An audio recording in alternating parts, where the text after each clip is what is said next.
ಗ್ರಾಮ ಪಂಚಾಯತ್ ಸದಸ್ಯರಿಗೆ ಆಗ್ತಾ ಇರುವ ಅನ್ಯಾಯದ ಕುರಿತಾಗಿ ಖಂಡಾಳ ಗ್ರಾಮ ಪಂಚಾಯತಿ ಸದಸ್ಯ ಪತ್ರಿಕಾಗೋಷ್ಠಿ ನಡೆಸಿ ಆಕ್ರೋಶ ವ್ಯಕ್ತಪಡಿಸಿದ್ದಾರೆ.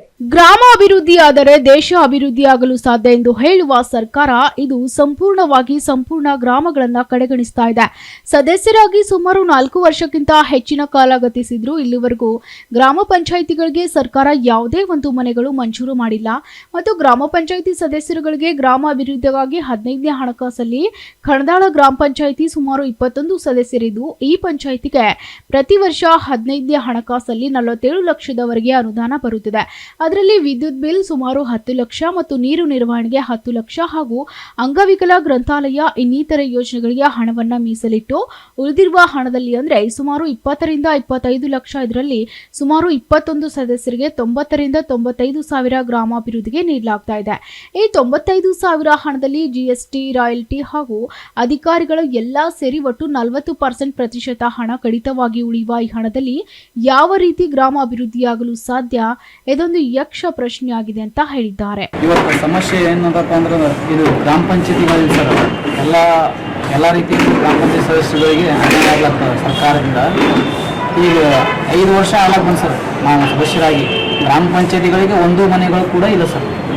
ಮತ್ತು ಏನೊಂದು ಮನೆಗಳು ಕೊಡ್ಬೇಕು ಸರ್. ಲಾಸ್ಟ್ ಟೈಮ್ ಏನು ಮೆಂಬರ್ ಇದ್ದರು ಅವ್ರಿಗೆ ಒಬ್ಬ ಮೆಂಬರಿಗೆ 48 ಮನೆಗಳು ಬಂದವು ಸರ್. ಆದ್ರೆ ನಮ್ಮ ಪರಿಸ್ಥಿತಿ ಏನಾಗ್ಬಿಟ್ಟದಂದ್ರೆ ಒಂದು ಮನೆ ಇರ್ಲಾರ್ದಂಗೆ ಆಗಿದೆ ಸರ್.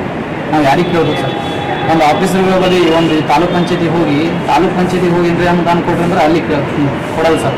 ಮತ್ತು ಅವ್ರ ಅನುದಾನಗಳು ತಾಲೂಕ್ ಪಂಚಾಯತಿ, ಜಿಲ್ಲಾ ಪಂಚಾಯತಿಗೆ ಬರುವಂಥ ಅನುದಾನ ಏನದ ಅವ್ರು ಶಾಸಕರುಗಳೇ ತಿಂದುಬಿಡ್ಲತ್ತಾರ ಸರ್.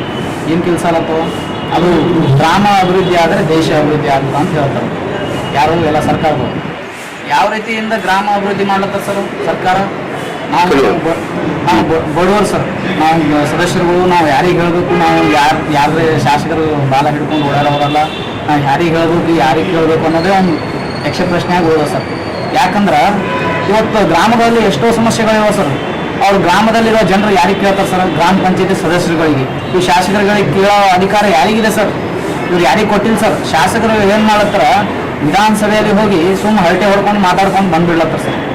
ಅವ್ರಿಗೆ ಏನು ದುಡ್ಡು ಕೊಡಬೇಕು, ಅವ್ರು ಏನು ಅದು ಸಿಗ್ಲತ್ತ ಅವ್ರಿಗೆ ಇಂಡಿಕೇಶನ್ ಆರಾಮ್ ಮೊಲಕೇಶನ್ ಬಂದುಬಿಡ್ಲತ್ತಾರ ಸರ್. ಈ ಗ್ರಾಮಗಳ ಬಗ್ಗೆ ಏನೊಂದು ಯೋಜನೆ ಹಾಕೊಂಡ್ರಿ ಸರ್ ಸರ್ಕಾರ? ನಾವು ಯಾರಿಗೆ ಕೇಳಬೇಕು ಅನ್ನೋದೇ ಒಂದು ದೊಡ್ಡ ಪ್ರಶ್ನೆ ಆಗಿದೆ ಸರ್. ಇವತ್ತು 5 ವರ್ಷದಲ್ಲಿ ಒಂದು ಮನೆಗಳು ಕೊಡಲಿಲ್ಲ. 15ನೇ ಹಣಕಾಸಿನಲ್ಲಿ ಸರ್ ಗ್ರಾಮ ಪಂಚಾಯತ್ ಸದಸ್ಯರ ಬಾಯಿಗೆ ತುಪ್ಪ ಏನು ಹೊರಗೆ ಬಾಯಿಗೆ ತುಪ್ಪ ಹೊರತಂಗೆ ಮಾಡ್ಲತ್ತಾರ ಸರ್. ಯಾಕಂದ್ರೆ ಕೊಡೋದು ಏನು ಅಮೌಂಟ್ ಅದ ಅದ್ರಾಗ ಅರ್ಧ ಸರ್ಕಾರನೇ ಕಸ್ಕೊಳತ್ತೆ ಸರ್. ಕಸ್ಕೊಂಡು ಅದರಲ್ಲಿ ನಮಗೆ ಒಂದು 90,000 ರೂಪಾಯಿ ಒಬ್ಬ ಸದಸ್ಯರಿಗೆ ಪ್ರತಿ ವರ್ಷ ಒಂದು 90,000 ರೂಪಾಯಿ ಬರ್ತಂತ ತಿಳ್ಕೊಳ್ಳಿ ಸರ್. 90,000ರಲ್ಲಿ GST, ರಾಯಲ್ಟಿ ಮತ್ತು ಅಧಿಕಾರಿಗಳ ಪರ್ಸೆಂಟೇಜ್ ಸರ್ 40% ಅದ ಸರ್.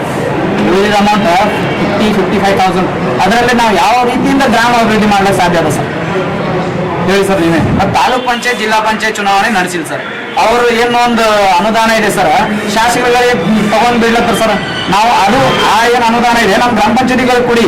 ನಾವು ಗ್ರಾಮ ಪಂಚಾಯತ್ ಸದಸ್ಯರುಗಳು ನಾವು ಏನಾರ ನಮ್ಮ ಊರಲ್ಲಿ ಏನು ಸಮಸ್ಯೆ ನಮಗೆ ಗೊತ್ತಿರ್ತಾವ, ನಾವು ಅದು ಏನು ಸರಿಪಡಿಸ್ತೀವಿ. ಇವತ್ತು ಗ್ರಾಮ ಪಂಚಾಯತಿಗಳಲ್ಲಿ ಸರ್, ಗ್ರಾಮ ಪಂಚಾಯತಿಯಲ್ಲಿ ಎಲ್ಲರೂ ಒಂದು ಸ್ವಲ್ಪ ಮಣ್ಣು ಹಾಕ್ಬೇಕಂದ್ರೆ ದುಡ್ಡಿಲ್ಲ ಸರ್.